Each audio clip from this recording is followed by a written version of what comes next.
बड़े सारे लोग बोलते हैं जो डीसी है वो ज़िले का मालिक होता है. I have to always correct them and say कि डीसी जो है ना वो ज़िले का मुख्य सेवादार होता है. इट्स नॉट कि वो मालिक होता है. कुछ तो लोग कहेंगे लोगों का काम है कहना झट वाले decisions. Then there are places जहाँ पे आपको झट वाले डिसीजंस भी लेने पड़ते हैं. Specially in an emergency situation you will decide immediately and the system will fall in line. तो ये लॉ से ब्यूरोक्रेसी में कैसे आना हुआ? ये भी एक इंटरेस्टिंग सवाल है बिकॉज मेरा कोई इंटेंशन नहीं था. एंड आई डिसाइडेड कि मैंने यही बनना है कि I want to be a successful glamorous lawyer at 23. I ended up having 8 gold medals in law when I graduated. My mom used to always be there for me. अब जैसे कि कितने मार्क्स आए आपके कितने आए तो मेरे हमेशा कम होते थे और मेरे को बड़ा बुरा लगता था उस टाइम पे. In the essay paper I got I think 24 out of 200 या 250. You should face your fears. Getting that relief for them. I worked with a team. ये नहीं कि मैंने जाके कोई बहुत बड़ी केस लड़के उनको ये रिलीफ दिलवाई. कोई डे वाइज रूटीन बनाया था, कोई टाइम टेबल, या किन चीज़ों पे सबसे ज़्यादा फोकस किया? सेकेंड अटेम्प्ट में आई डिसाइडेड कि this will be my last attempt. I mean honestly if I tell you coaching is not important. UPSC तो एक एग्ज़ाम है एंड चलो सबसे टफेस्ट एग्ज़ाम है. इनफैक्ट चैट जीपीटी भी वो एग्ज़ाम क्रैक नहीं कर पाए. This is something this jurisprudence theory but this is something that really informs my everyday decision making. अंदर से I had killed my own self. You must take out time, no matter how busy you are, for your own self, at least 20 to 15 minutes. जिसमें चाहे आप अपनी walk करो या exercise करो बच्चों के साथ. अपने माइंड में एक हवा सा बना देते कि पता नहीं वो हमारे बारे में क्या सोचेंगे क्या करेंगे. Who are looking for an officer. So you go in as an officer. You go in with that attitude. They are not going to say कि oh my God ये वो सुपरस्टार नहीं है जो हम ढूंढ रहे थे जो रॉक क्लाइंब करके. वही भारत दर्शन और फॉरेन एक्सपोजर भी जो है ट्रेनिंग का एक हिस्सा है. इसके बारे में कुछ बताना चाहेंगे या फिर क्या कुछ अलग इससे जो है सीखने को मिलता है? And the best thing about Bharat Darshan is बड़े लोगों को लगता है कि ये तो इनकी पेड छुट्टी है. So Amritsar that way is really beautiful district. तो यहाँ पर देखने को तो बहुत कुछ है. ऑफकोर्स आप जानते हैं कि यहाँ पर जो वाघा अटारी बॉर्डर पे जो रोज़ परेड होती है उसमें एटलीस्ट 30,000 पीपल पार्टिसिपेट डेली रोज़ ही. तो यहाँ पर वॉर मेमोरियल्स बहुत सारे हैं dedicated to soldiers who participated in world war. There are lot of historic sites here. Maharaja Ranjit Singh ji की यहाँ पर इतनी एक प्राचीन एक रिच लेगेसी है. They have been recognised by UNESCO as a world cultural centre. यहाँ से चेस बन के जाती है जो वर्ल्ड चैम्पियनशिप में चेस खेली जाती है. सो आई लव द दरबार साहब में ना लंगर में कड़ी चावल जिस दिन बनता है ना the kadhi chawal is very tasty. This is not the end all and be all. It's very important and I wish you all the best. अगर ये आपका नहीं होता लेकिन it doesn't define your worth. You are very worthy. कि हार के जीतने वाले को बाजीगर कहते हैं. नमस्कार, स्वागत है आपका इवोक इंडिया पर. मैं हूं आपके साथ दीक्षा राठौर और आज का पॉडकास्ट कुछ खास है, कुछ अलग है क्योंकि आज हमारे साथ है आईएएस साक्षी साहनी जी जिन्होंने 2 अटेम्प्ट में यूपीएससी क्रैक किया और ऑल इंडिया रैंक 6 लेकर के आई और आज एक इंस्पायरिंग ऑफिसर के रूप में काम कर रही हैं और पहले पटियाला और अब अमृतसर की पहली महिला डीसी होने का गौरव भी इनके नाम है. तो आज हम इनसे बात करेंगे, जानेंगे इनकी स्ट्रैटेजी, इनकी लाइफ, इनके पैशन, इनकी सोच और भी बहुत कुछ. बहुत बहुत स्वागत है मैम आपका इवोक इंडिया पर. थैंक यू जी. Thank you. पहली महिला डीसी के रूप में जब आपने चार्ज संभाला तो प्रेशर ज़्यादा था या फिर प्राइड? आई वुड से कि डेफिनेटली प्राइड था because to be the first to break the glass ceiling definitely एक प्रिविलेज एंड प्राइड ज़रूर महसूस होता है. बट एक मिक्स फीलिंग भी थी because in so many years जैसे अमृतसर काफ़ी पुराना डिस्ट्रिक्ट है, पटियाला भी काफ़ी पुराना डिस्ट्रिक्ट था. सो इन सो मेनी ईयर्स अब जाके अगर एक लेडी लग रही है सो मिक्स फीलिंग ज़रूर थे. एंड डेफिनेटली एक अंदर से एक रिस्पॉन्सिबिलिटी भी फील होती है कि टू पे it forward. So I always invite young girls. In fact हमारा एक प्रोग्राम भी है आई एस्पायर जिसमें जो कोई डीसी लगना चाहता है, कभी लाइफ में बनना चाहता है, they get I call them to my office और उनको मैं अपनी कुर्सी पे ज़रूर बिठाती हूँ कि वो अपनी ये फ़ोटो ज़रूर याद रखें कि बाद में जाके they have that inspiration that ये हम कर सकते हैं. बिल्कुल. एक महिला डीसी होने के बाद मतलब क्या चैलेंजेस सबसे ज़्यादा रहते हैं या फिर कुछ एडवांटेजेस जो आपको मिलते हैं? I wouldn't say, I think again it's about, जब आप एक स्टीरियोटाइप होता है, आप कहीं पे भी जाओगे, when you are a woman there is a stereotype कि शायद मैम इतनी देर काम कर पाएंगी या नहीं कर पाएंगी. अब मेरे को लगता है लोग कहते हैं कि मैम आप प्लीज़ घर चले जाओ, कि आप इतनी देर तक बैठते हो. पीपल को ये ज़रूर होता है कि एक स्टीरियोटाइप ज़रूर, जब उन्होंने नहीं देखा होता for a lady to be working alongside them, people may have some stereotypes, but I think वो हमारे को पर्सनली नहीं लेने की जगह rather we should help break दो stereotypes also, that women are capable. हम वो हर काम कर सकते हैं, एंड रादर प्रॉबेबली हम लोगों को एक एहसास भी होता है that the person next to us, अगर if there is a lady working in our office और there is a parent working in our office, उनके बच्चे होंगे, उनके लिए एक घर पे जो परिवार है, उनकी जो रिस्पॉन्सिबिलिटीज़ होंगी, वो दोनों चीज़ें बैलेंस कर पाएँ. यू विल नोटिस कि there is a creche now in every office, because everybody realises कि अगर घर में छोटा बच्चा है तो बहुत दिक्कत आती है. एंड अनफॉर्चुनेटली अभी भी हमारे एटलीस्ट घरों में अभी भी ये है कि it is still the woman जो ज़्यादा बच्चे की भी परवरिश देखती है and is also working. So we invite all parents कि आप अपने बच्चे क्रैश में छोड़ सकते हो, be comfortable but do your work. हाँ जी. वही कहा भी जाता है कि महिला काम से लौट के भी काम पर ही लौटती है. जी, ये दैट इज़ समथिंग दैट. वहीं कहा जाता है कि जैसे यूपीएससी क्रैक कर लिया, आप आईएएस बन गए, उसके बाद लाइफ सेट है, सब कुछ आराम ही आराम है. उस पर क्या कहेंगी? उसको किस तरह से देखती हैं आप? मैं बोलूँगी कि अभी तो पिक्चर शुरू हुई है. रादर आई मीन यूपीएससी तो एक एग्ज़ाम है, एंड चलो सबसे टफेस्ट एग्ज़ाम है. इनफैक्ट चैट जीपीटी भी वो एग्ज़ाम क्रैक नहीं कर पाए, बट हमें उस चीज़ से आई थिंक एक वी शुड बी ग्रेटफुल कि हमें एक अपॉर्चुनिटी मिली है to serve humanity, to serve society, and I think that is the start. वो शुरुआत है. अब इसके बाद आप क्या करते हैं, आप अपने जो आपकी ताकत है, आपकी पेन में जो पावर है, आप कितने लोगों को रोज़ हेल्प करते हैं, that is the real definition of an officer. आज अगर मैं देखूं तो आई फील सम हैप्पीनेस, क्योंकि there has been a return to trusting the bureaucracy. पहले देर वॉज अ टाइम जब शायद लोग भी ब्यूरोक्रेट्स को इतना ट्रस्ट करना छोड़ चुके थे, बट अब जब जैसे कोविड में देखा लोगों ने कि कितना काम सरकार करती है, कितने ऑफिसर्स काम एक्चुअली करते हैं, इलेक्शंस जब होते हैं तो पूरी मशीनरी लगती है, I feel that people then begin to trust bureaucrats. तो वी शुड ऑलवेज़, देखो हम लोग जो कमाई बोलते हैं ना, आई ऑलवेज़ फील, मेरे पेरेंट्स ने मेरे को भी ये सिखाया है कि कमाई पैसों से नहीं होती, कमाई होती है कि लोग आपको कितनी दुआएं देते हैं. तो अगर आप रोज़ उतनी दुआओं की कमाई कर लेते हो, वो आपकी रियल अर्निंग है, और आई थिंक वही वो ट्रस्ट वापस लेके आता है एक सिस्टम में. जैसे आपने बताया कि कहते हैं जब आप कुछ किसी के लिए अच्छा करते हो तो जो दुआएं मिलती हैं वो कमाई होती है. तो ऐसा कोई केस या ऐसी कोई सिचुएशन जब आपने किसी की हेल्प की हो जो आपको याद हो और हमेशा याद रहेगा, जो आपको खुद से सेटिस्फेक्शन मिला हो कि हाँ मैंने आज कुछ अच्छा किया है?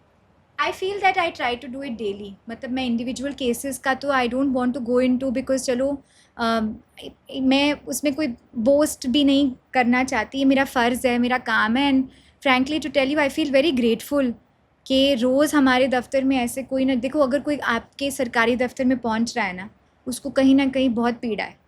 That person is coming because there has been some injustice done. That person is reaching you because that person needs your help. So I feel that अगर हम लोगों को बिठा के प्यार से सुन लें, जितनी हम मदद कर सकें obviously with in the rules, और वो बंदे की उसकी जब आप रिलीफ देखो ना शक्ल पे, आपको बड़ा अच्छा लगता है. So I try that, I get to see that on a daily basis, that if I have been able to help somebody. एक आईएएस का डेली रूटीन क्या होता है? मतलब लाइफ किस तरह की होती है? मॉर्निंग आपकी होने से रात होने तक मतलब किस तरह का रूटीन रहता है? तो आई थिंक फील्ड जॉब्स में ऐसे you can't really control your day.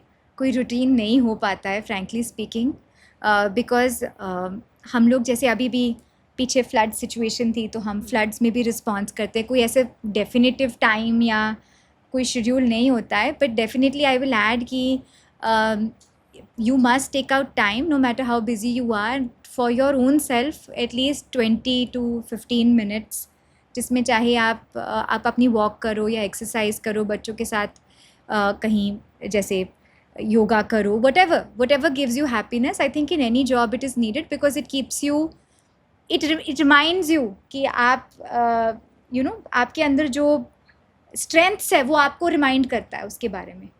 And otherwise in a field job there is really no schedule. मतलब you really can't even control कि आज मेरे दिन में मैं रोज़ सोचती हूँ, मेरा एक कैलेंडर भी निकलता है कि आज मैंने ये मेरे दिन में है, एंड हाफ द टाइम वो चीज़ें नहीं होती बिकॉज कई चीज़ें हो जाती हैं जिसको आपको इमीडिएटली रिस्पॉन्ड करना होता है. सो डेफिनेटली राइट नाउ तो there is no schedule as such, but अगर आप सुबह अगर अर्ली उठ पाते हो तो उस टाइम पे थोड़ी कम कॉल्स होती हैं, तो may be you can exercise और do yoga. Either I try in the morning, or if that is impossible then I try at night after my daughter has slept around 10:30. then I try कि मैं कुछ अपना कर लूँ. अभी आपने जैसे बाढ़ के लिए बताया, हमने खबरों में भी देखा जी. कि बाढ़ जैसे हालात बने, तो उसके बारे में आपसे जानना चाहूँगी और क्या कुछ स्टेप्स उसके लिए लिए गए. सो किसी भी डिज़ास्टर को अगर आप देखें तो उसको डिज़ास्टर बनने से एक्चुअली हम रोक सकते हैं. I mean lot of the हम लोग कंट्रोल तो नहीं कर सकते जो नेचर की कोई, जैसे बोलते हैं nature's fury, we may not have any control on nature's fury और climate change in the time that it is happening. Of course we must take steps to prevent it from happening, but एक disaster को हम कितना mitigate कर पाते हैं वो हमारी ऑफिशियल मशीनरी के रिस्पॉन्स पे डिपेंड डेफिनेटली करता है. इसीलिए हम लोग क्या करते हैं, there is always a period of preparedness जिसमें we prepare, we try to prevent a situation. जैसे अगर फ्लड्स की ही मैं बात करूँ तो फ्लड्स को कैसे रोका जा सकता है कि वाटर को एक रास्ता चाहिए होता है. इसका मतलब है कि वाटर चैनल एनक्रोच ना हो, जो ड्रेन्स है उसकी सफाई टाइम से हो गई हो. वाटर को एक रास्ता जो चाहिए उसको उसके लिए हो, it should not be encroached, कोई किसी ने उसको अपने ही फील्ड में या अपना कोई घर वहाँ ना बना लिया हो. बिकॉज जब पानी निकलता है फिर उससे अपना रास्ता बनाना है, फिर वो फोर्सफुली बनाएगा रास्ता. So that is the prevention part. There are times when, जैसे अब क्लाउड बर्स्ट हो गया, ऊपर से लोकल रेन भी हो रही है, now definitely you know, then the next part is now you know कि ये जो वेदर है इसमें फ्लड होगा, ओवर टॉपल करेगा पानी. तो इसके लिए हम लोग मिटिगेशन मेजर्स लेके चलते हैं. We take the community into confidence कि यहाँ तक पानी पहुँचने की संभावना है, तो ये हमारे इवैक्यूएशन सेंटर्स होंगे, ये हमारे रिलीफ पॉइंट्स होंगे, यहाँ से हमें खाना आएगा, ये हमारा ऑफिसर इंचार्ज होगा, और हम अपनी जो इमरजेंसी मशीनरी है, चाहे JCBs हैं, फील्ड बैग्स हैं, जिससे हम कोई भी स्ट्रेंथनिंग का काम इमीडिएटली कर सके, वो सारा हम लोग पोजीशन करते हैं. So we also then monitor day night, every 2 hours we actually monitor कि पानी का लेवल कितना है, पीछे से कितना है और लोकली कितना है. सो this is how it works. I mean the situation thankfully in Amritsar has been quite all right. थोड़ी सी हमें लगा था, थोड़ा सा हम लोग अलर्ट मोड पे ज़रूर थे फॉर 2-3 days जब क्लाउड बर्स्ट हो गया था. But I remember in Patiala जब फ्लड्स आए थे, when I was the DC there, तब एक्चुअली काफ़ी मतलब that a level of water had not been seen in maybe 15 to 20 years. And वहाँ पर ज़्यादा इसलिए था क्योंकि वो जो ड्रेन थी, बड़ी नदी जिसको कहते हैं, that goes from the centre of the city. जैसे यहाँ पर अगर रूरल एरिया आ जाता तो फर्स्ट लाइन ऑफ डिफेंस आपकी फील्ड्स ही हो जाती हैं, उसी में पानी पहले जाता है, तो फिर लोगों की जान को खतरा होना थोड़ा सा इट इज़ प्रिवेंटेबल. बट जब एकदम हार्ट ऑफ द सिटी में से कोई ड्रेन जाती है तो आपको पता है कि सिटीज़ कितनी डेंसली पॉपुलेटेड होती हैं. आई रिमेंबर पटियाला में जो हमने इवैक्यूएशन पॉइंट्स भी बहुत दूर बनाए थे, जहाँ से हमने लोगों को इवैक्यूएट करके हम लेके गए थे, वहाँ तक भी पानी पहुँच गया था, even to our evacuation centres. So I think the Patiala floods really taught me a lot, because हमने फिर उस टाइम पे आर्मी को भी बुलाया था for help. We had called the NDRF also. So we had done, even Punjab की एक बहुत अच्छी खासियत है कि यहाँ पर लोग बहुत खुले दिल से सेवा करते हैं, तो हमें कोई दिक्कत नहीं आई कभी भी. एट एनी पॉइंट लोग फ्रेश दूध के पैकेट तक जो लोग फंसे हुए थे उन तक पहुंचाने की कोशिश में थे, और हमें एक ग्रुप एक्चुअली बनाना पड़ा कि हम जो रिलीफ मटेरियल आ रहा है उसको प्रॉपरली हम डिस्ट्रीब्यूट कर पाए. रिलीफ मटेरियल की हमें कभी कोई कमी ही नहीं महसूस हुई. This is one very good thing about Punjab. तो वहीं ऐसी सिचुएशन में सबसे बड़े चैलेंजेस क्या रहते हैं आपके लिए? I think the bigger challenges are that people should not panic. तो I remember in Patiala since जैसे अगर कहीं फ्लड होता है तो your electricity has to get cut because otherwise there is a danger of electrocution. अगर बिजली भी चलती रहेगी तो उसमें ऑब्वियसली आप बिजली बंद कर दोगे ताकि किसी को इलेक्ट्रिक्यूशन का इशू ना हो. अब अगर वो पानी या वो रेस्क्यू ऑपरेशन जो है एक से ज़्यादा दिन चला जाता है तो अब लोगों की, क्योंकि हम लोग अब रिलाई करते हैं अपने मोबाइल फ़ोन्स पे, तो वो चार्ज भी ख़त्म हो जाता है, लोग पैनिक हो जाते हैं. तो आई रिमेंबर हमने ना AI का बहुत ज़्यादा इफ़ेक्टिवली यूज़ किया था. एक तो हम खुद खड़े हो जाते थे, हम अनाउंसमेंट्स भी करते थे, सुबह हम सोए नहीं थे 4 दिन, आई रिमेंबर. तो I had gotten myself added to all the WhatsApp groups of the resident welfare associations requesting them कि पहले हम लोग जो प्रेग्नेंट हैं या कोई हार्ट की डिजीज़ से कोई भी पीड़ित हैं या एनी ओल्ड एज पर्सनस, उनको हम प्रायोरिटी पे पहले निकाल देते हैं. I remember people also don't want to leave their houses, चाहे उनको दिख रहा है कि फ्लड आ रहा है. Even in rural areas people don't want to leave because rural areas में तो लोगों के ना पशु होते हैं, लाइफ स्टॉक होती है, वो नहीं छोड़ना चाहते. आप जितना मर्जी जाके रिक्वेस्ट कर लो, वो इमीडिएटली रिस्पॉन्स नहीं आता है. Even in urban places people don't want to leave thinking कि हमारी जो बिलोंगिंग्स हैं, मतलब फिर वो कौन देखेगा उसकी, यू नो. तो that is always a challenge to request people कि अभी आपके पास टाइम है, अभी निकल जाते हैं. एक्चुअली लोग फिर तभी निकल पाते हैं जब फाइनली पानी बहुत ज़्यादा बढ़ जाता है. दे रियलाइज जब और दैट कोई देयर इज option नहीं नो होता. ऑप्शन, नाउ हाँ. We'll leave. So there are these issues, but I think the more you interact with the community directly and the more information you give out timely, that leads the community to trust you and to listen to what you are saying in an emergency operation. वहीं आपकी नज़र में IAS officers का सबसे बड़ा contribution क्या है जनता के लिए या फिर सिस्टम के लिए? देखो, IAS को या सिविल सर्विसेज को एक तरह स्टील फ्रेम माना जाता है and I strongly believe in it, क्योंकि स्पेशली एज IAS ऑफिसर्स हम जनरलिस्ट हैं. बड़े लोग ये कहते भी है, कई बार ये भी आता है कि there should be specialists. There is nothing wrong with being with acquiring a specialization. I also believe in it कि definitely you should then be, after a point, start acquiring a specialization. But generalist वो बंदा होता है जिसको कई बार बोला जाता है जैक ऑफ ऑल ट्रेड्स. मतलब चाहे कोविड हो गया, जैसे मैंने बताया, फ्लड सिचुएशन आ गई, या कोई लॉ एंड ऑर्डर सिचुएशन आ गई, या जनरली आपके जो रूटीन कोर्ट वर्क, रेवेन्यू के जो हम केसेस डील करते हैं, लोगों के जो लैंड की इश्यूज़ होते हैं वो हम डील करते हैं, सिटीज़न सर्विसेज, आधार कार्ड से बनने तक, बर्थ सर्टिफिकेट तक, रजिस्ट्रियाँ जो होती हैं, ये सारी डाइवर्स चीज़ें, एनवायरनमेंट प्रोटेक्शन, ये सारी, स्टबल बर्निंग, अब जैसे एक मुद्दा होता है कि स्टबल बर्निंग की prevention, all these things are dealt with. ये नहीं है कि हमारे पास किसी एक चीज़ की स्पेशलाइजेशन है. हमें जो हमारे सामने आता है, we have to learn to evolve ourselves, understand the situation, learn immediately and respond rather than react. मतलब that is the trait, that's what we get trained for. So I think that ऐसा कोई एक जगह नहीं है, चाहे election हो, चाहे कुछ भी हो, you will always find that generalists very quickly will pick up the situation and they will lead a team to ensure कि जैसे अगर कोविड में डॉक्टर्स को हेल्प जो है हम फैसिलिटेट कर सकते हैं, ठीक तो उन्होंने करना है, they are the experts in handling the treatment part, but कि वो और ना फैले. Now doctors should be allowed to do their work. ये और ना फैले. कंटेनमेंट जोन्स कैसे बने? अब कंटेनमेंट जोन में नेसेसरी आइटम्स जो हैं, डेली राशन, पानी, वो कैसे पहुँचे? ये जो डिलीवरी है, जो इतनी लॉजिस्टिक्स वैसे ये बड़ी बड़ी फर्म्स करती हैं, एक सिंगल टाइम पे एक डिस्ट्रिक्ट को रिस्पॉन्ड करना, this is what a journalist can actually do. Okay.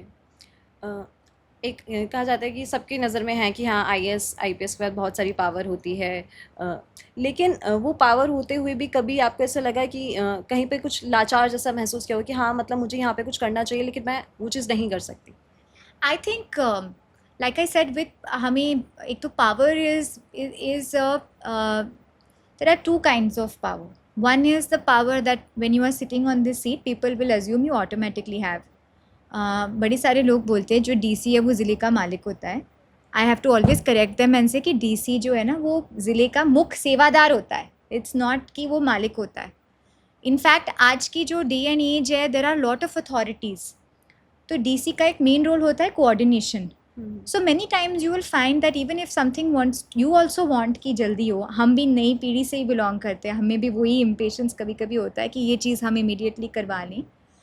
But then you also realise कि जब तक ना वो स्टेक होल्डर अप्रोच नहीं होगी जिसमें आपने सारे डिपार्टमेंट्स के साथ कोऑर्डिनेट करके सिटीज़न तक को भी लूप में लिया हो, और उसमें टाइम लगता है.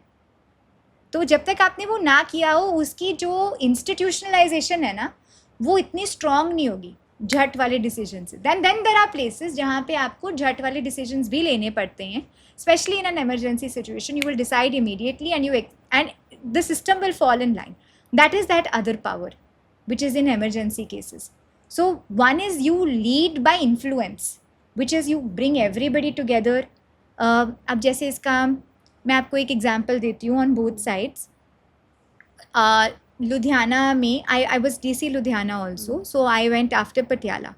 Patiala na, the first thing you notice the difference between the two is Patiala was very green और Ludhiana was not so green, and it was much I would say hotter, much hotter. वो थोड़ा सा आपको perceivable सा ही था उसमें.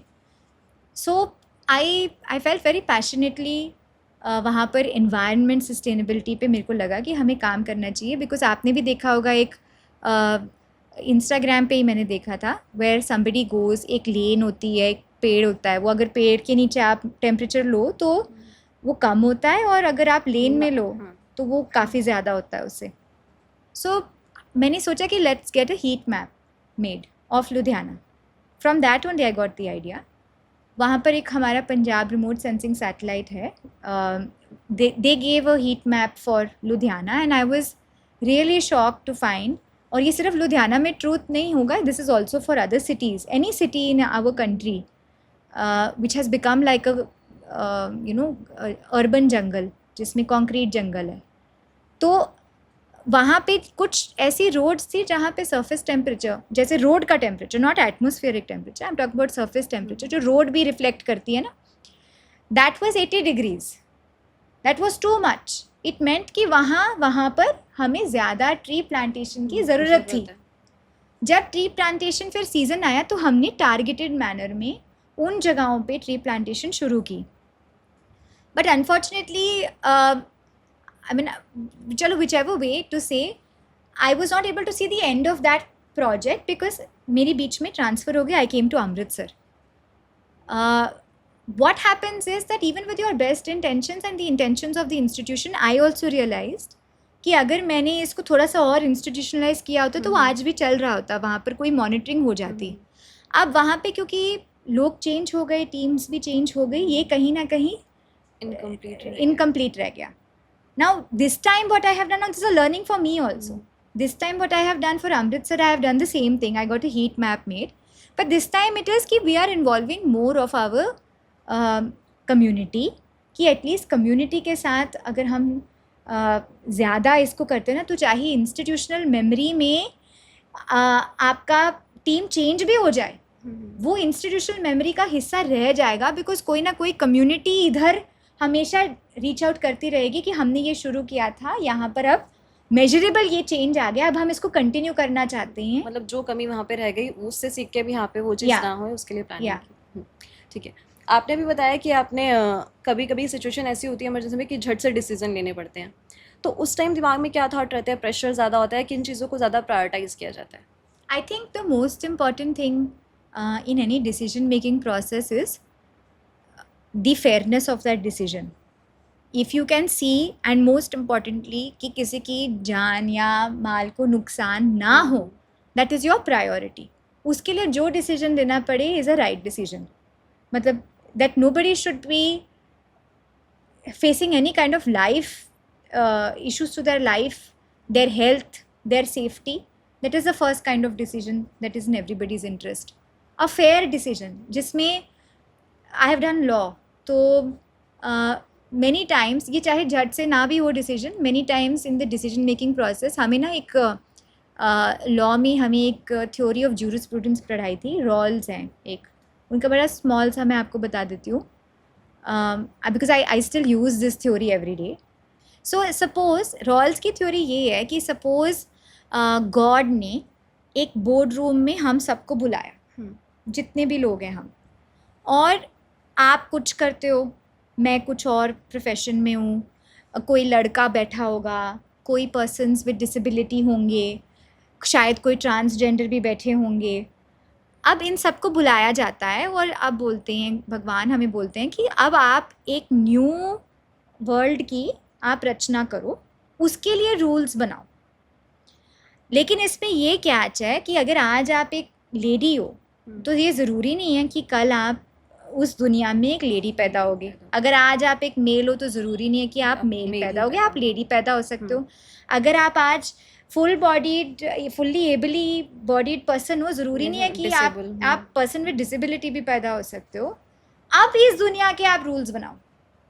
Now when you realise कि मैं किसी भी तरीके से पैदा हो सकती हूँ, your mind set will be a little more equitable and equal, because you don't know कि आप पुअर पैदा होते हो, रिच पैदा होते हो, कहाँ आप पैदा होते हो, कैसे आप पैदा होते हो, क्या आपके सर्कमस्टांसिस में आप पैदा होते हो।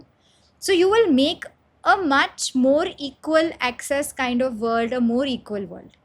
I have been so influenced by this policy that this is something, this jurisprudence theory, that this is something that really informs my everyday decision making.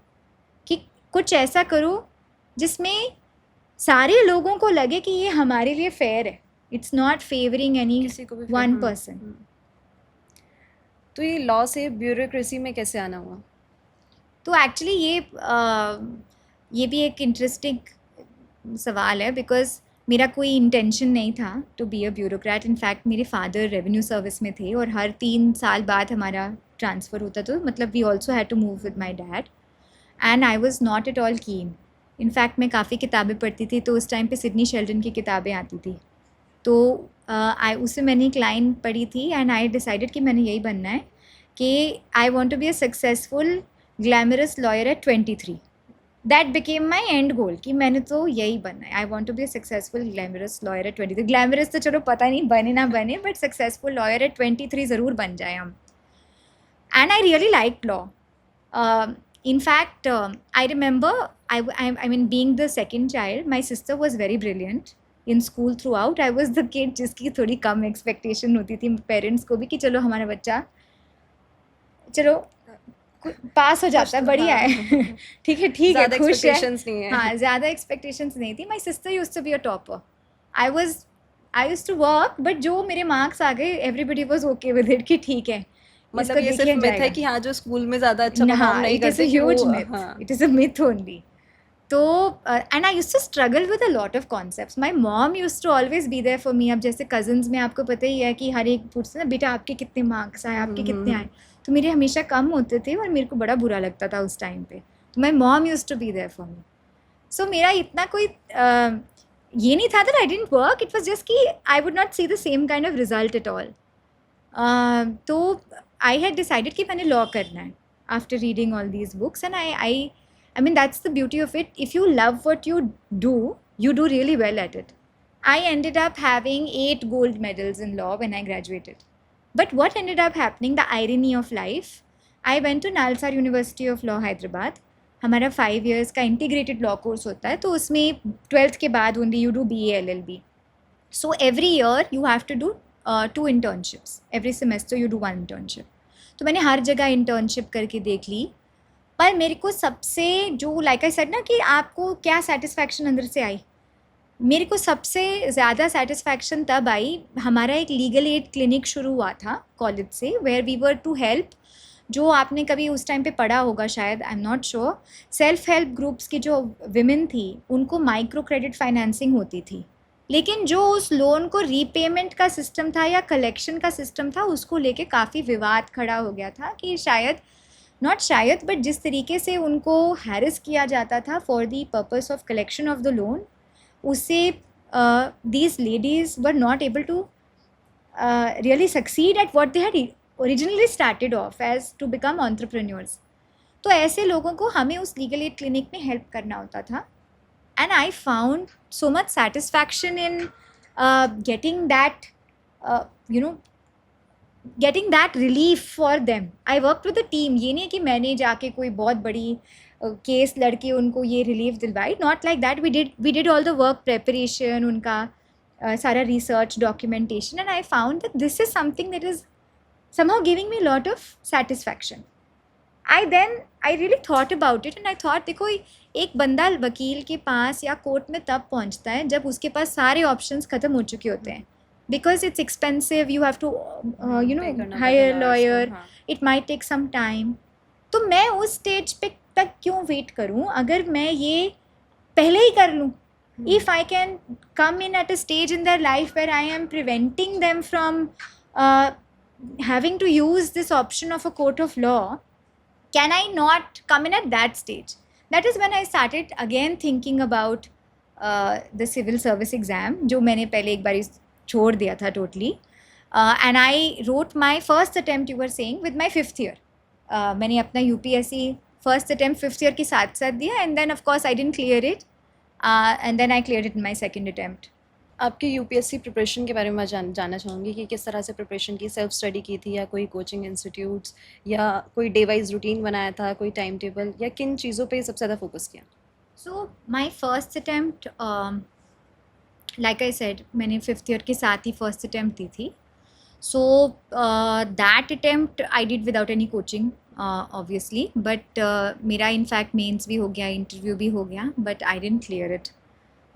उसमें भी मैं एक इंटरेस्टिंग स्टोरी बाद में आपको बताऊंगी. सेकेंड अटैम्प्ट में आई डिसाइडेड कि this will be my last attempt, मैं इसके बाद दोबारा नहीं लिखूंगी. तो I don't want to have any regrets. So because I don't want to have any regrets कि अगर मैं कोचिंग ले लेती तो मेरा हो जाता, and I don't want to again get into this cycle कि मैं दोबारा अटैम्प्ट दूँ. तो मैंने सेकेंड अटैम्प्ट जो है इसमें मैंने कोचिंग ले ली थी. I didn't join any job also as such. I sat and I prepared for it. But I mean, honestly, if I tell you, coaching is not important. It is not necessary. In fact, I remember मेरे को किसी ने बड़ा अच्छा ये बताया था कि कोचिंग को आप एक ब्रेक की तरह यूज़ करो अगर आपने ली है तो. And I took that very seriously, that advice. और बहुत अच्छी एडवाइस थी, because this is not a board exam कि आपने ये क्वेश्चन आएगा इस गाइड बुक से आप वो answer. Rather they are looking for people who bring something to the table. मतलब what do you bring to the table, what is that thing in you that is different from the thing in से me, है ना. What is the difference, what are we bringing. हम same type of answer तो लिख के, board exam तो है नहीं जिसमें हमारे परसेंटेज आ जाएगा. तो आई डिड फाइंड दिस. इतना मैं ज़रूर कहूँगी कि कोचिंग जहाँ पे मेरे को लगा ना कि मेरे को बिल्कुल ही इस सब्जेक्ट में इतनी नहीं है, I have no idea about this subject at all, और I find it something that I am not too well versed with, उसके लिए एक बार ही आपको सही पाथ पे तो कोई गाइड करेगा तो आप आ ही जाते हो. But what I then started doing is कि I use to use that class कि मैं अपने ना क्वेश्चंस प्रैक्टिस करके वो चेक करवाए आती थी उनसे कि this is how I have approach the question with this is my perspective. But nothing can beat your self study. You have to, even if you do take coaching, it's not zaruri, but even if you do take coaching, please don't sacrifice your self study for it. जो आप पढ़ेंगे, जो आप सोचेंगे, that's most important. आपका जो perspective सोचने का है वो आप किस तरीके से अपने आप को प्रेजेंट करते हो हर आंसर में, that is what will set you apart. आप कितने घंटे या कितना टाइम आप अपने प्रिपरेशन को देते थे, या फिर आपके हिसाब से ऐसा क्या है, जैसे लोग सोचते हैं कि इतने घंटे पढ़ना ही पढ़ना है, इस पर आपका क्या है कि कितने घंटे पढ़ना ज़रूरी है या फिर टाइम मैटर नहीं करता? नहीं, मैं बोलूँगी कि this was in fact I think the difference between my 2 attempts. जो मैंने फर्स्ट अटैम्प्ट दिया था और जो मैंने सेकंड अटैम्प्ट दिया था, उसमें सिर्फ डिफरेंस एटीट्यूड का ही था, frankly speaking.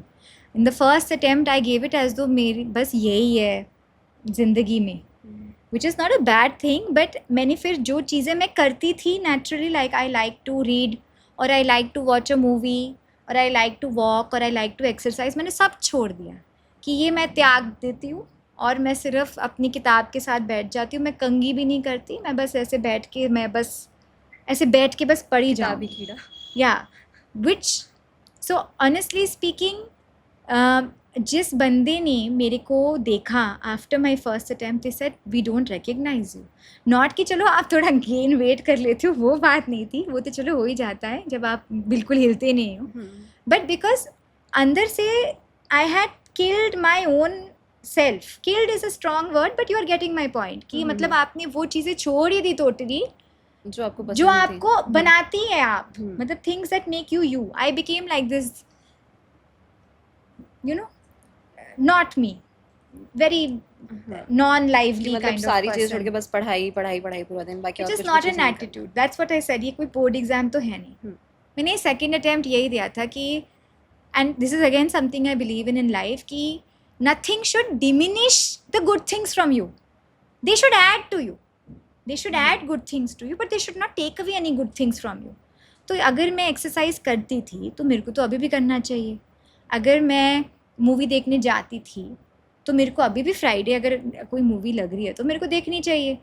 So I ended up doing the things I liked which make me like what I was saying, which kept me happy also, kept me purpose driven also, कि अब मैंने ये कर लिया, अब now I'll go back to my work. I never counted the hours in the second attempt. ना मैंने ऐसे सोचा, मैंने तो बहुत ही ऐसे सोचा कि it should not deplete me, it should add to me. जो मैं अच्छी चीज़ें करती हूँ वो मैं क्यों त्याग रही हूँ, ये तो कोई मांग भी नहीं रहा मुझसे. मतलब कुछ भी सेक्रीफाइस नहीं करना. टाइम मैनेजमेंट आप कह सकते हैं कि वो Yeah, कर I सकते mean, हैं. ये कि ज़रूर हाँ. है कि कुछ लोग बोलते हैं कुछ पाने के लिए कुछ खोना हाँ. पड़ता है. All of that is okay but don't let it deplete who you are, what makes you you. Nobody is asking for that sacrifice, rather they are looking for you. वो आप ही को ढूंढ रहे हैं और अगर आप ही अपने आप को अपने आप से दूर कर रहे हो तो उसका तो कोई फ़ायदा नहीं है. This is what I will say. वही मैं इंटरव्यू के बारे में जानना चाहूँगी कि इंटरव्यू आपका कैसा रहा, क्या क्या चीज़ें थी जो आपको अब याद हों, कि क्या क्या चीज़ें आपसे पूछी गई, क्या क्या सवाल आपसे पूछे गए, या क्या चीज़ें मतलब बच्चों को ध्यान में रखनी चाहिए जिनका अगर एग्ज़ाम क्लियर होता है, वो यूपीएससी इंटरव्यू के लिए प्रिपरेशन कर रहे हैं, तो किन चीज़ों का ध्यान रखना चाहिए जो सबसे ज़्यादा नोटिस होती है वहाँ पे?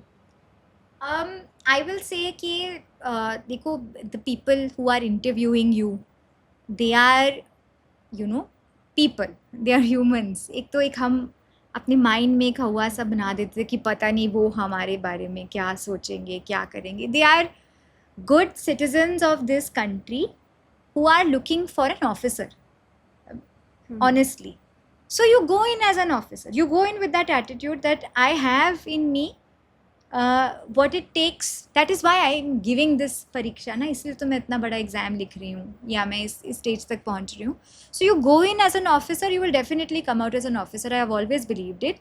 They are seniors you should look at with lot of trust. The fact that they will forgive human errors which may be unintentional as long as you shine through your personality.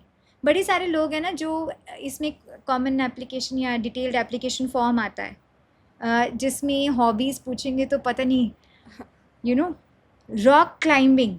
अब rock climbing कभी की नहीं होगी, हाँ, बस फिर उसमें उसके लिख बारे दिया. में बड़े सारे वो पढ़ लेंगे या यूट्यूब वीडियोस देख लेंगे, पर पता तो चल ही जाता है ना, अगले को तो पता चल जाता है. You don't have to, if you only like to walk, I have always said this, you say I love walking, this is what I love.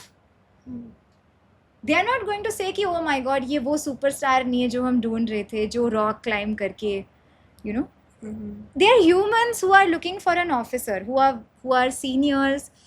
You talk to them with respect and you talk to them with confidence and you present yourself. और अगर आपको नहीं आता ना किसी सवाल का जवाब, instead of trying to make up things which are wrong, you may say that I would like to take an educated guess and tell कि आप ये आंसर क्यों दे रहे हो अपना प्रॉपर लॉजिक देते हुए, या बोल दो कि मेरे को इसका नहीं पता sir, I mean I will definitely go out और I will thank ma'am, I will definitely go out and learn about it. It's better to be honest and be your self. ऐसा कुछ प्रेशर नहीं लेना कि हाँ हमें perfect बन के दिखाना है.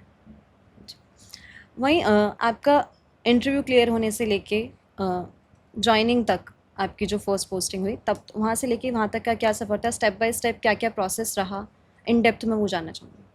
सो इंटरव्यू मेरा हो गया था, आई मीन उसके साथ में ही थोड़े दिन ही होते जब आपका अगला प्रीलिम्स हो जाता है. But like I told you, second attempt में मैंने सॉर्ट ऑफ डिसाइड कर लिया था कि मैंने देना ही नहीं है, तो मैंने जुडिशरी का पेपर दे दिया था.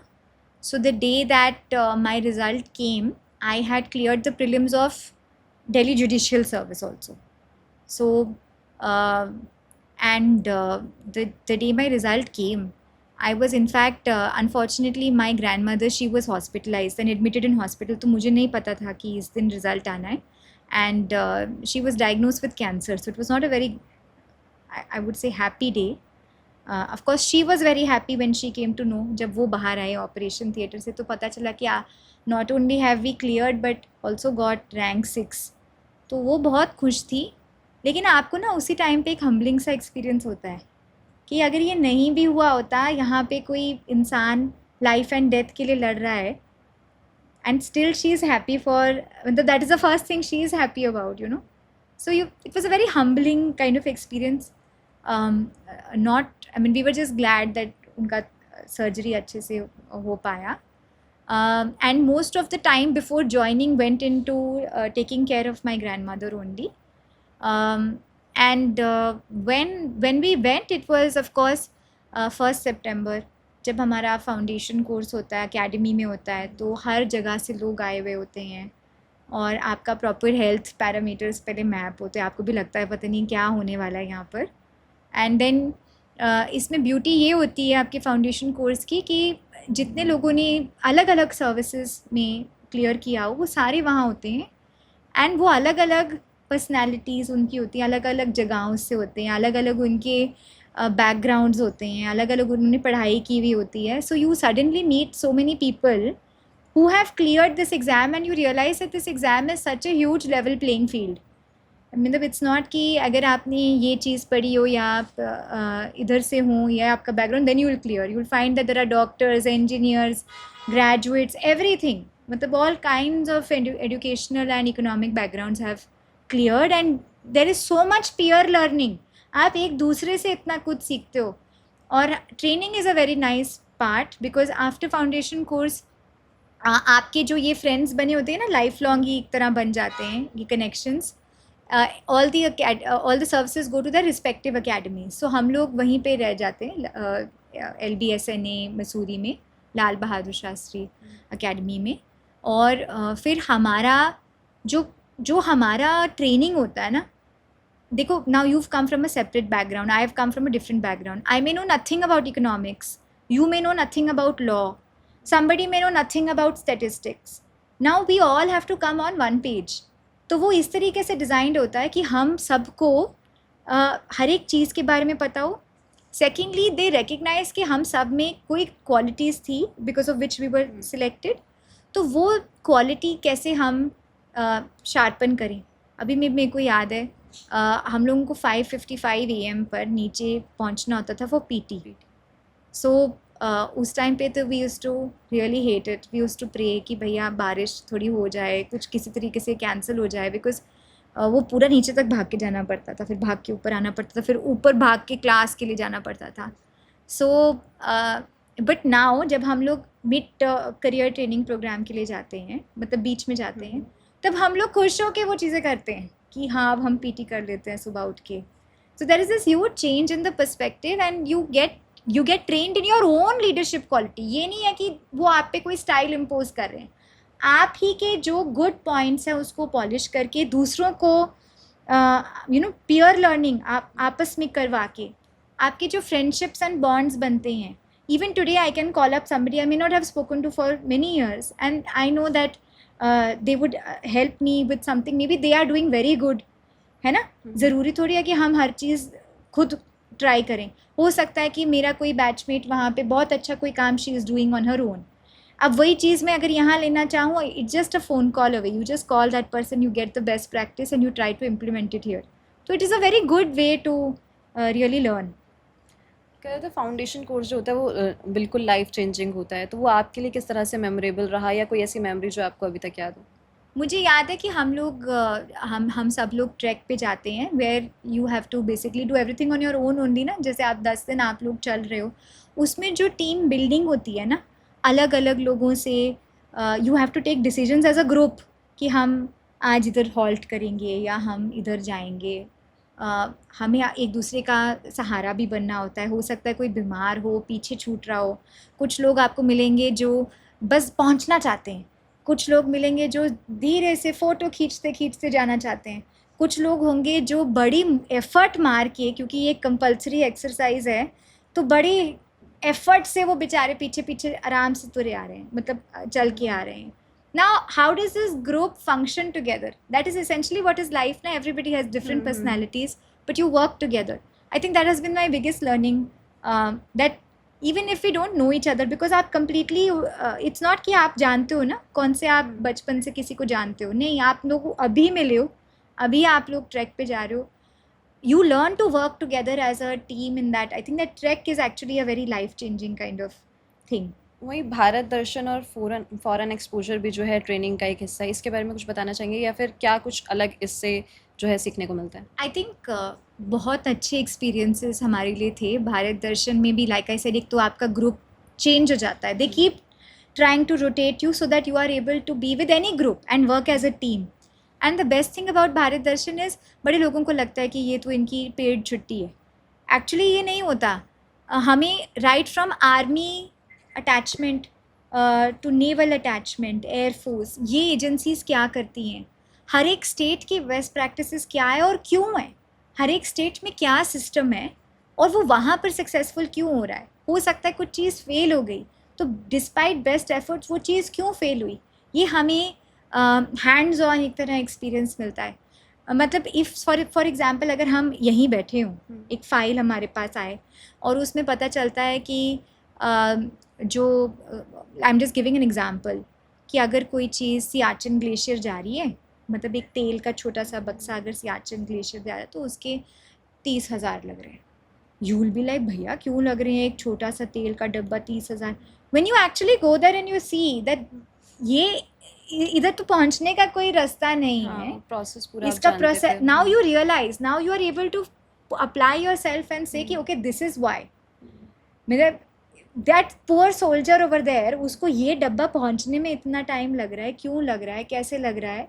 Just an example I am giving you, but these kind of things you can only come to know when you actually experience it और see it for your self, कि कितनी एफर्ट्स हमारी national security में जाती है, कितनी efforts. अगर जैसे for example we went to Kerala, वहाँ से मेरे को याद है कि हमने जो सिस्टम देखा था जिसमें मिड डे मील किस तरीके से सर्व हो रहा है.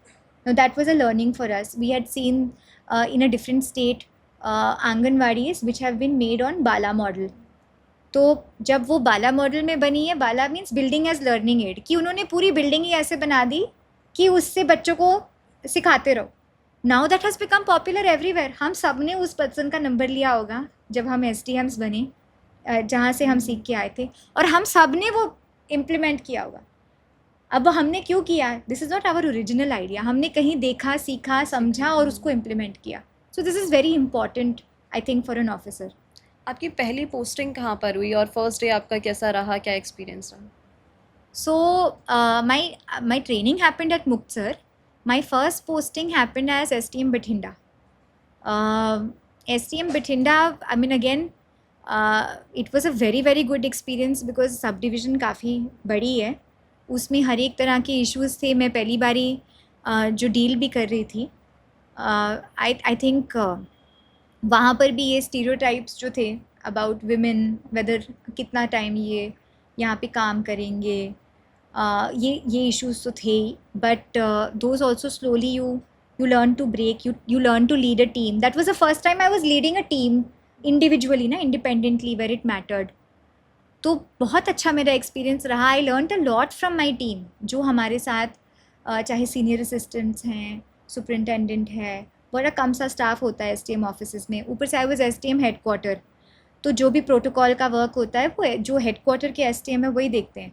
So I learn a lot. My learning was not a curve, it was a perpendicular only as STM Bathinda. UPSC aspirants हैं या फिर और कोई गवर्नमेंट एग्ज़ाम की प्रिपरेशन कर रहे हैं बच्चे, उनके लिए कोई टिप्स देनी हो तो उनको क्या टिप्स देंगे, कोई टॉप 3 टिप्स? इतना जी. सारा तो हमने कवर कर लिया. मतलब कुछ भी, फिर भी जैसे कि बी पेशेंट या फिर ऐसा करके कुछ भी हो. I will just say Main कि कुछ you तो. should know why you're doing this. I mean you should be very clear. आप ना कुछ भी कर सकते हो, अगर आपका उस चीज़ को करने का मोटिवेशन या मोटिव या इंटेंशन सही है, and you want to remain true to it, तो चाहे जितनी मर्जी कोई चैलेंजिंग सिचुएशन आए ना, अगर आपको क्लियर है कि मैं ये इस रीज़न से कर रही हूँ, you will definitely not only do it, you will overcome any obstacle. It will, because ये बहुत एक लंबा प्रोसेस होता है, बड़ा फ्रस्ट्रेटिंग होता है, किसी की शादियाँ हो रही होती हैं, किसी के पे पैकेज मिल रहे होते हैं, आप तब भी पढ़ रहे होते हो, तो यू आर नॉट, बहुत अनसर्टिनिटी होती है कि एग्ज़ाम में क्लियर करूँगी नहीं करूँगी, but honestly that was the difference with my second attempt. I decided I will give it my all. अगर नहीं होता है देन इट्स ओके, मतलब then I have given it my all, I have no regret. बिन आपके regrets नहीं होने चाहिए कोई, just ensure that and do it for the right reason. एक आईएएस ऑफिसर को क्या पर्क्स गवर्नमेंट की तरफ से मिलते हैं, या कौन कौन सी ऐसी रिस्ट्रिक्शंस हैं जो एक आईएएस के ऊपर होते हैं? So perks, though, I mean, I don't know. I mean, I wouldn't really call it a perk, but that is a requirement of the job. It's a functional requirement of the job. I am right now. I am 35, but I am already leading a district. So I consider this a huge responsibility, a huge privilege also. और मतलब आप इतनी important assignments independently देखते हो, इतना कुछ आप सीखते हो, हर एक डाइवर्स सिचुएशन के बारे में आप जानते हो, चाहे टूरिज्म हो, चाहे like I said law and order हो, जो भी हो, you know about how democracy is actually working in India. So that's a huge privilege. And I think the huge privilege again कि आप अपनी पेन से किसी की भी help within the laws of course रहते हुए आप बड़े लोगों की हेल्प कर सकते हो. That is a hugely satisfying thing. So that I would definitely say. What was the second part? I have forgotten. Restrictions. Restrictions. I mean, it's just about ensuring, um, हमारा कॉन्स्टिट्यूशन जो हमारा basic document है, जिससे हम सब की ज़िंदगियों पे बहुत बड़ा असर पड़ता है. I think those are the restrictions only. Frankly, I've always felt if you could embody the constitution, even if you're not an IAS officer, our constitution is such a balanced document, and it brings, if you can embody it, so much equilibrium. आप ही की state में इतना balance रहता है, too much of anything is not good. तो जो balance हमें चाहिए, अगर हम वही वैल्यू सेट अपने अंदर इम्बाइब कर सकते हैं तो बहुत बड़ी बात है. टूरिज्म की बात हुई तो मुझसे रिलेटेड क्वेश्चन लेना चाहूँगी कि अमृतसर में टूरिस्ट के लिए घूमने के लिए कौन कौन सी जगहें हैं, या कोई भी आता है उसको मस्ट विजिट करना चाहिए उन जगहों पे? सो अमृतसर एक तरह एक इंटरनेशनल सिटी ही है. हम ये भी कह सकते हैं कि इट्स लाइक द वैटिकन इन अ वे. यहाँ पर आप सब जानते ही हैं, दरबार साहब भी है, दुर्गाना टेम्पल है, वाल्मीकि तीर्थ या राम तीर्थ जिसको हम मानते हैं, वो भी मतलब इतनी प्राचीन यहाँ पर सेक्रेड होली साइट्स हैं. And this is of course also called the holy city. तो other than this I would say कि यहाँ पर फूड लवर्स के लिए एक पैराडाइज़ है, चाहे आप वेजिटेरियन हैं या आप नॉन वेजिटेरियन हैं. This is a very epicentre I would से ऑफ द फूड इंडस्ट्री. तो यहाँ पर देखने को तो बहुत कुछ है. ऑफ कोर्स आप जानते हैं कि यहाँ पर जो वाघा अटारी बॉर्डर पे जो रोज़ परेड होती है, उसमें एटलीस्ट 30,000 पीपल पार्टिसिपेट डेली, रोज़ ही. तो यहाँ पर वॉर मेमोरियल्स बहुत सारे हैं dedicated to soldiers who participated in world war. There are lot of historic sites here. Maharaja Ranjit Singh ji की यहाँ पर इतनी एक प्राचीन एक रिच लेगेसी है जो आप कंपनी गार्डन में भी देख सकते हैं. इफ़ यू गो, यहाँ पे एक पुल मोरान आता है, वहाँ पर एक बाउडी टाइप ऑफ एक स्ट्रक्चर है जो बहुत ही एक मतलब इट्स ब्यूटीफुल. वहाँ पर बड़े सारे लोग जाते हैं, अपनी प्री वेडिंग शूट्स भी कराते हैं. So Amritsar that way is really beautiful district. यहाँ पर एक इनफैक्ट कल्चरल हेरिटेज हमारी इतनी है. यहाँ पर जो ठठेराज हैं अमृतसर के, they have been recognised by UNESCO as a world cultural centre. जो बीट करके, आप ठठेराज जानते हैं ना, बीट करके बनाते हैं यूटेंसिल्स. यहाँ से चेस बन के जाती है, जो वर्ल्ड चैम्पियनशिप में चेस खेली जाती है. In fact you will see it in my office also. वो यहाँ से हैंड क्राफ्ट होके जाती है. So Amritsar is great for not just papad वड़ियाँ, food, of course the holy city, but even for generally if you come, you should stay at least 2-3 days. You will really find that you will make memories in Amritsar. And Amritsar has always been so important as an epicenter of all things. Food की आपने बात की, तो आपका कौन सा favourite food है जो अमृतसर में आप, या फेवरेट स्पॉट है जहाँ पर जाके आप वो चीज़ खाते हो? सो आई लव द दरबार साहब में ना लंगर में कढ़ी चावल जिस दिन बनता है ना, the kadhi chawal is very tasty. Of course all langar food is very tasty, but definitely that kadhi chawal is very tasty. But यहाँ पर बड़ा सारा है, यहाँ पे बीरा के समोसे हैं, बड़े डिफरेंट हैं, you will not find that anywhere. Sharma ji के पकौड़े हैं, यहाँ पर आम पापड़ से चाट बनती है, बड़ी इंटरेस्टिंग चीज़ें हैं जो आपने शायद कहीं नहीं खाई होंगी। यहाँ पर हर सीज़न में भी एक स्पेशल चीज़ बनती है जो उसी सीज़न में मिलेगी। लोहड़ी पे यहाँ पर एक सेपरेट स्वीट बनती है जो और कहीं नहीं बनती। यहाँ पर मालपुए के साथ खीर तो हम खाते ही हैं, बट एक मालपुआ होता है जिसमें बड़ी सारी वो स्टफ्ड होता है, मतलब दैट्स कुलचे छोले हर हर जगह पे आपको मिलेंगे, यहाँ पर फेमस हो रखे हैं। मक्खन की फ़िश है, बड़ा कुछ है यहाँ पर। You will really enjoy it if you are coming. You should not think, you should leave the weighing scale behind.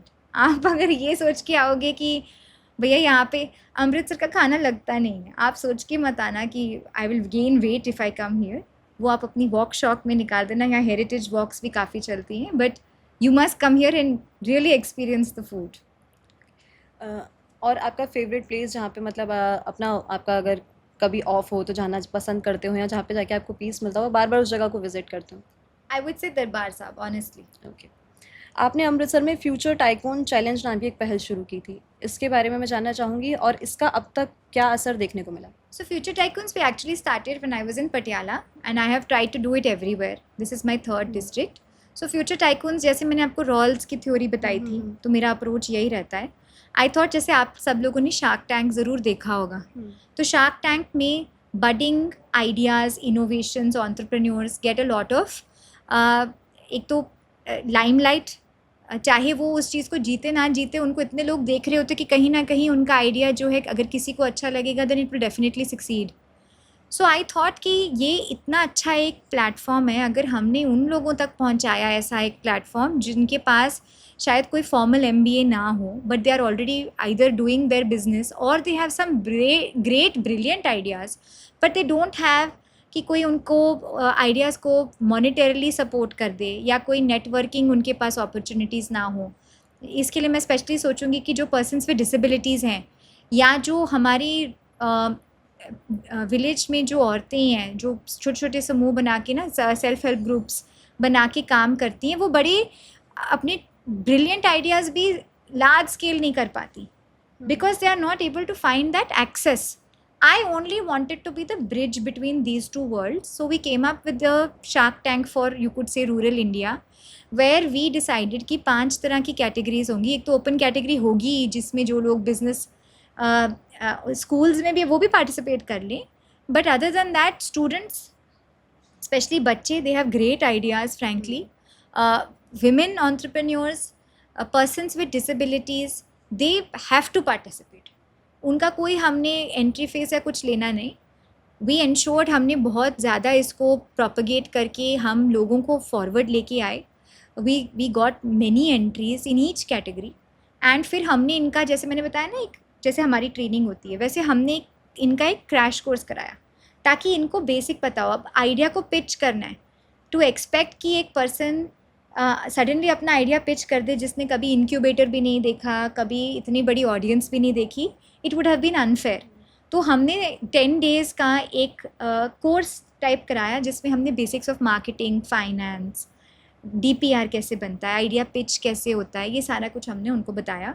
उसके बाद we got a panel of जजेस and we also invited our local industry, and with the help of government we were able to not only identify some winners जिनको हमने monetary prize दिया, but I would say everybody was a winner because उन सब ने जब अपने ideas pitch किए तो जो इंडस्ट्री मेंटर्स बैठे थे ना, उन्होंने या तो उनको इन काइंड कोई ना कोई हेल्प की। जैसे आई रिमेंबर एक सेल्फ हेल्प ग्रुप था जो डायबिटिक्स के लिए मुरब्बे बना रहा था। मुरब्बा इज़ अदरवाइज वेरी स्वीट, लेकिन डायबिटिक्स के लिए फ्रेंडली मुरब्बा उनका आइडिया था। So that in food entrepreneur जो ऑलरेडी उनका इंडस्ट्री थी, सेटअप थी, उन्होंने उनको एक मशीन दी जो ब्रांडिंग वगैरह में हेल्प कर देती, जिसमें अदरवाइज़ इनका बड़ा खर्चा होता। दे स्टिल रिमेंबर अस। कि ये इस प्लेटफॉर्म से हमें हुआ. देन देर आर 2 सिस्टर्स, जैसे मैं बच्चों की बात कर रही थी, उनका एक आइडिया आया था कि हम गोट फार्म शुरू करें. अभी जो जजेस थे, they awarded this idea also. And you will not believe today if I tell you their name Mehmi sisters हैं. अगर आप उनका इंस्टा पेज खोलेंगी, हमने नहीं बनाया उनका insta page. All this happened on their own only. तो हम तो बस एक जरिया बनी. Today they are actually successful entrepreneurs, those girls, दो स्मॉल मेहमी सिस्टर्स, बच्चे हैं वो. So I think this really, अगर मैं अमृतसर की बात करूँ, यहाँ पर इतने फैबुलस आइडियाज़ आए with respect to local tourism, कैसे बढ़ा सकती हैं विलेज टूरिज़्म. हम लोग उसमें थोड़ी सी हेल्प भी कर रही हैं. somebody who is making these beautiful candles on her own. somebody who came up with this amazing idea regarding कि हम tourists के लिए AI experience कैसे better कर सकते हैं. So such fabulous ideas have come out from these challenges. So whether or not they win any amount, they are all winners because they take away something from here, and we also get such great ideas which we somewhere or the other help them come up with. जैसे अब हमारा एक organic हाट हमने शुरू की थी company बाग में. तो जितने लोगों ने वहाँ पार्टिसिपेट किया फ्यूचर टाइकून्स में, जिनका थोड़ा सा भी इसके साथ लिंक था, we given them space at company bag also for that organic heart, just to increase their marketability. So these are great ways to get even your local citizens involved in say local issues. वही अमृतसर के लिए आपका कोई सपना हो जो आप पूरा करना चाहते हैं, तो वो क्या होगा, और अगले 5 सालों में आप अमृतसर में क्या क्या चेंजेस देखना चाहते हैं? I would say कि like I have already told you कि Amritsar is like is an international city. And I think यहाँ पर बड़े सारे श्रद्धालु आते हैं. मैंने आपको 3 साइट्स का तो होली जो साइट्स हैं उनका तो नाम बताया ही है, but otherwise also I would think कि यहाँ पर we are working on right now in making this a world class city in terms of tourist infrastructure, in terms of pilgrim infrastructure especially. Traffic decongestion पे हम काम कर रहे हैं, and very importantly environmental sustainability for Amritsar पे we are trying to work very hard. हमारा क्योंकि यहाँ पर बॉर्डर है, we are trying to work on the demographic dividend of Amritsar. जो लोग बॉर्डर एरियाज़ पे रहते हैं, they should be able to, यहाँ पर ना dairy farming is a very prominent activity in our border villages. I am trying to come up with something which would help them because they are very far from city areas. तो उनका उतना जो cost है, वो costing फिर फ़र्क पड़ जाती है. जो शहर के ज़्यादा पास है, ऑब्वियसली वो मार्केट के ज़्यादा पास है, तो उनकी कॉस्टिंग में फ़र्क होता है. तो we are trying to increase the employability and do it in ways which are climate sustainable. Agricultural diversity हम इस पे काफ़ी फोकस कर रही हैं. जो पेयर है, फ्रूट्स हैं हमारे, उस पे यहाँ पे अब recently there has been an FTA which has been signed between Government of India and England. उसमें काफ़ी ऐसी चीज़ें हैं जिसमें Amritsar really fits the profile in terms of its economic profile जो FTA में आई हैं in terms of relaxations. So we are now trying to come up with an idea wherein we can increase the export potential, whether it is of our cultural performances, food entrepreneurship, basically employability and environment. These are 2 things that I am really working on. 2 priorities आपको भी नज़र आती हैं. ठीक है. आज के digital governance और टेक्नोलॉजी ड्राइवन सिस्टम से IAS के काम किस तरह से बदल रहे हैं, या किस तरह से हेल्प हो रही है? I think काफ़ी हेल्प हो जाती है. I mean frankly speaking, a lot of best practices which we may not know, you come to know very quickly. You have dashboards now. तो अब कौन सा, जैसे हमने यहाँ पे DC डैशबोर्ड शुरू किया था, तो PWD के कौन सा प्रोजेक्ट कितने महीनों में ख़त्म होना था, अगर लेट हो गया तो क्यों लेट हो गया, अब इसको ऑन टाइम ले आने में या अब टाइमली ख़त्म करने में कितना हमें एफ़र्ट और डालनी पड़ेगी, कहाँ कहाँ पे टेकअप करना पड़ेगा. So you are able to monitor projects very easily. You don't have to wait कि कोई फाइल आएगी, आप उसी पे अपलोड करो, उसी पे पिक्चर्स अपलोड करो. तो ट्रांसपेरेंसी भी इतनी बढ़ गई है. कितना फ़ंड लगना चाहिए था, कितना लगा है. It really makes a huge difference. AI can be a hugely empowering tool for any kind of monitoring and review. अगले 10 सालों में आईएएस के कामों में किस तरह से बदलाव आपको लग रहा है, क्या क्या बदलाव होने वाले हैं? आई थिंक ऑलरेडी हो रही हैं. You will find that there are digital panchayat, solar panchayat. All of this is already happening. In fact definitely I would say कि जो विलेजेस हमारे सिटी एरिया के नियर बाय आ गई हैं, even for those areas now sewerage जो city से जुड़े, these kind of issues have started cropping up. So I think we'll have to start focusing on ensuring that this level of facility is available everywhere. And I think already the best part about the panchayats today is that they are all digitally काफ़ी aware हैं वो, और वो अपने आप water supply की schemes चला रही हैं. अपने आप जो है they are coming up with important ways of increasing employment in that specific village. They approach us with great ideas कि हम ऐसे करना चाहते हैं. पिंडों में अब वो छप्पड़ वाला सिस्टम नहीं रहा, मतलब जो छप्पड़ नहीं होता जो आपका एक गांव में एक तालाब होता है जो बड़ा गंदा होता है, अब वो वाला नहीं रहा. अब सीचेवाल मॉडल आ गया है जिसमें आप इन अ वे वाटर ट्रीटमेंट ही कर देते हो. उसी वाटर को आप सोलर पंप से सक करके फिर फार्म लैंड्स में यूज़ करते हो.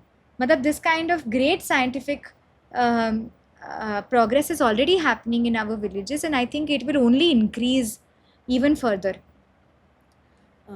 जैसे कि अब एआई को लेके आप बता रहे हैं कि बहुत ज़्यादा हेल्पफुल है आपकी वाली फील्ड में भी, लेकिन बोला जाता है कि जब से एआई आया इस पे बहुत सारे लोगों की अपनी अपनी राय थी कि इससे जो है जॉब्स जो है कम हो जाएंगी, बहुत सारे डिमेरिट इसके गिनाए गए. So I would say definitely we all have to be prepared to be future ready, and the future is with AI. We have to evolve. अब हम बच्चों को कोडिंग सिखाते हैं इतनी यंग एज पे. हम लोग जितने भी स्किल डेवलपमेंट प्रोग्राम्स अब कर रहे हैं उसमें हम लोग कंप्यूटर का एक कोर्स ज़रूर रखते हैं. हम लोग अब स्पेशल प्रोग्राम्स लेके आए हैं कि चैट जीपीटी आप कैसे यूज़ कर सकते हो अपनी लाइफ में. आई थिंक जहाँ पर one door opens, one door closes, one door opens. That is how it is.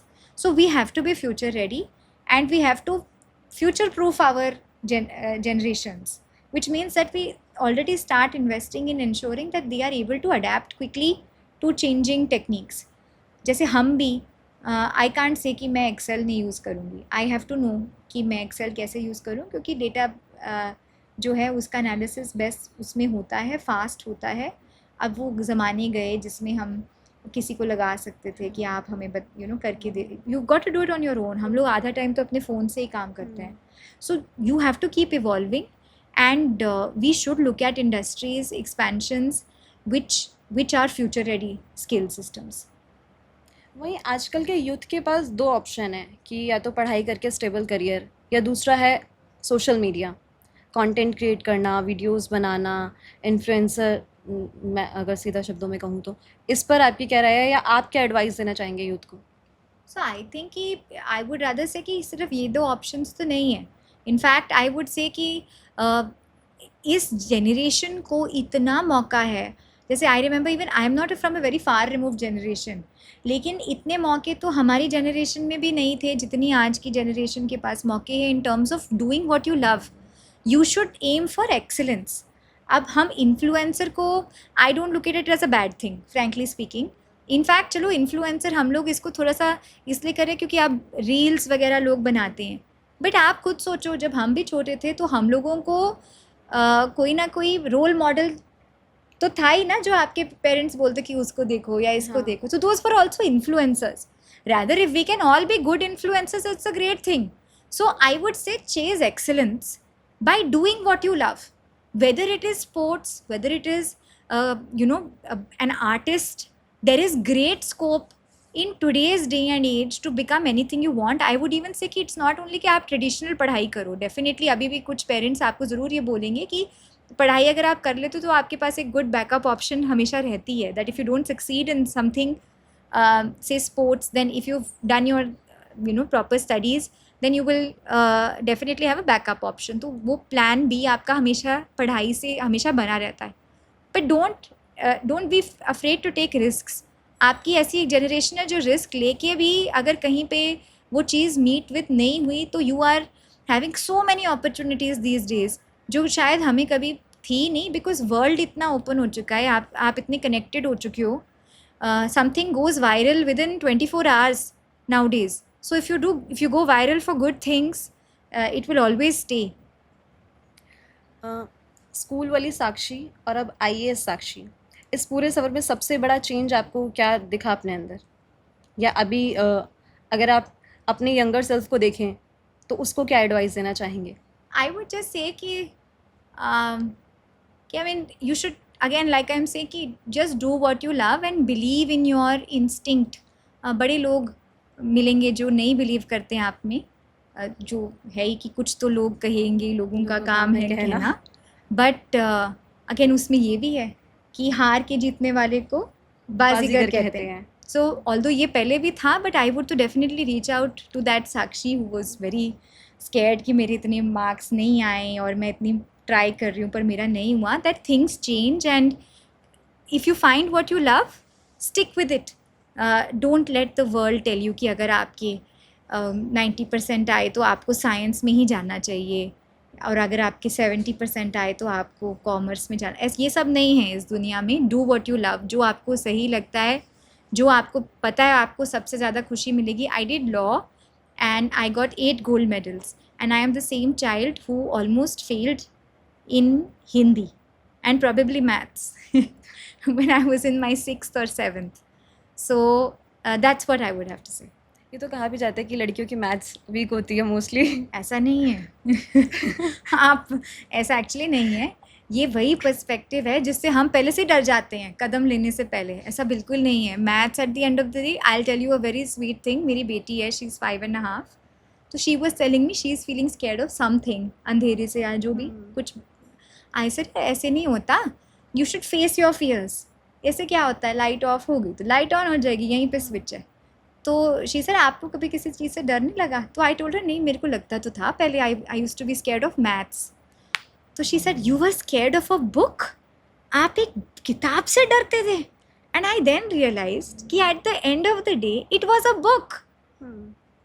And if I had just faced my fear and I had tried to understand it and approached it कि ये मैं कर सकती हूँ, थोड़ा time लगेगा पर मैं कर सकती हूँ, तो मैं कर सकती हूँ. Now I am not scared of maths. आपने बताया आपकी बेटी है, काफ़ी छोटी है, तो आईएएस होते हुए पर्सनल लाइफ को किस तरह से मैनेज करती हैं? I mean, I don't know if it's a IAS होके या नहीं, but I think for any working mother, it can become extremely challenging. Working parent, I won't even say mother, it can become very challenging also. But so I have a photo of her right here. I always keep a photo of her with me, क्योंकि जो भी मैं कर रही हूँ at the end of the day, कहीं ना कहीं ये डिसीजंस हमारी बच्चों को कहीं ना कहीं इफ़ेक्ट करते हैं. And I think it makes a lot of difference. And I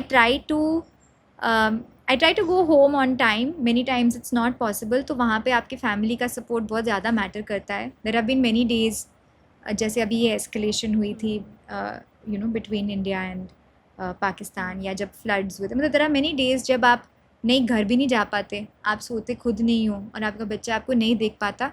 तो उन दिनों में मेरे को लगता है my parents have really played a very very important role in my life. They have always been there to ensure that she doesn't feel कि there's nobody with her.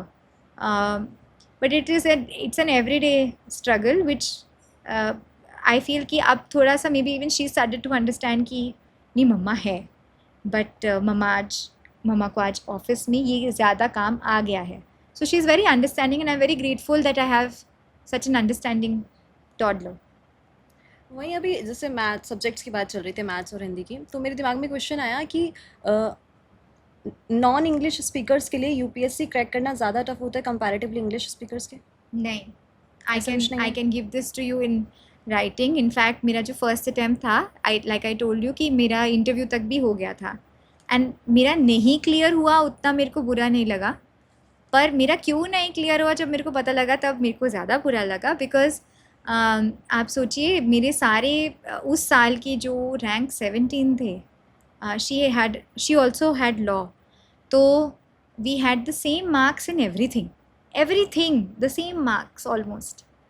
But in essay, now imagine somebody who is from an English medium school, has studied 5-year, gold medalist from Nalsar University of Law. In the essay paper, I got I think 24 out of 200 या 250. 24 बस. That I didn't clear that year.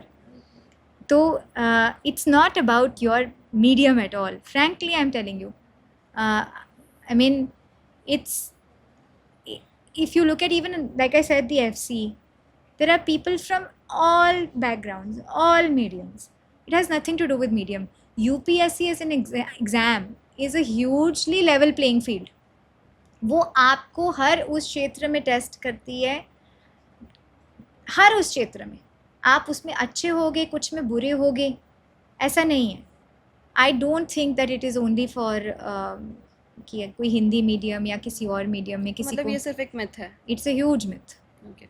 वहीं failure को accept करने का best तरीका आपके according क्या है? कि ये फेलियर नहीं है, ये एक लर्निंग है. सो आइदर यू विन और you learn, you don't fail. UPSC की प्रिपरेशन का फेवरेट सब्जेक्ट? लॉ. मेंस या इंटरव्यू, किसने ज़्यादा tension the? I think her stage पे ही थोड़ी टेंशन होती है इंसान को. इंटरव्यू में सबसे अजीब सवाल क्या था आपके लिए? Why is law and S? Field duty या डेस्क ड्यूटी? Field duty. अगर आप आईएएस नहीं बनते तो फिर क्या करते? मैं Law या- जुडिशरी में जाती. ठीक. एक वर्ड में आईएएस की जर्नी? IAS की journey, like up to cracking the IAS. जी. पर्पस. ओके. आपके दिन का सबसे peaceful moment? When I wake up my daughter. Okay. Coffee या चाय पर्सन? चाय. फेवरेट सीरीज या फिर कोई सीरियल? मामला लीगल है. मामला लीगल है. ओके. इंस्टाग्राम या Twitter? X? X for office and for personal Insta. Most used app जो सबसे ज़्यादा आप यूज़ करते हैं पूरे दिन Insta and X. में? Okay. And WhatsApp, of course. Okay. Favourite food तो मैं आपसे ऑलरेडी पूछ चुकी हूँ. लास्ट बुक जो आपने रीड की हो? मैंने ना रीड नहीं की, इनफैक्ट मैंने अब रीड करनी छोड़ दी. अब मैं सुनती हूँ किताबें. अच्छा. तो अब मैं सुन रही हूँ a brief history of almost everything. कोई लास्ट मैसेज जो आप अपने यंगर सेल्फ को देना चाहें? ये हो चुका है तो इसलिए लास्ट मैसेज जो आप यूपीएससी एस्पिरेंट्स को देना चाहें? This is not the end all and be all. It's very important and I wish you all the best. अगर ये आपका नहीं होता, लेकिन it doesn't define your worth. You are very worthy and you are here for a purpose. आप किसी reason से यहाँ हैं और वो आप हमेशा याद रखें and do what you love. Thank you so much ma'am Thanks a time lot. देने के लिए. Thank you. तो ये थी हमारे साथ आईएएस साक्षी साहनी जी, जिनसे बहुत सारी बातचीत हमने की, काफ़ी कुछ सीखने को मिला और आई होप कि आपको भी बहुत कुछ सीखने को मिला होगा. इनकी स्टोरी जो थी काफ़ी ज़्यादा इंस्पायरिंग थी. इनकी जर्नी के बारे में, स्टोरी के बारे में हमने जाना. तो अभी के लिए केवल इतना ही. जल्द मुलाकात होगी आपसे नेक्स्ट एपिसोड में, नेक्स्ट पॉडकास्ट में एक और नई इंस्पायरिंग स्टोरी के साथ. तब तक के लिए धन्यवाद.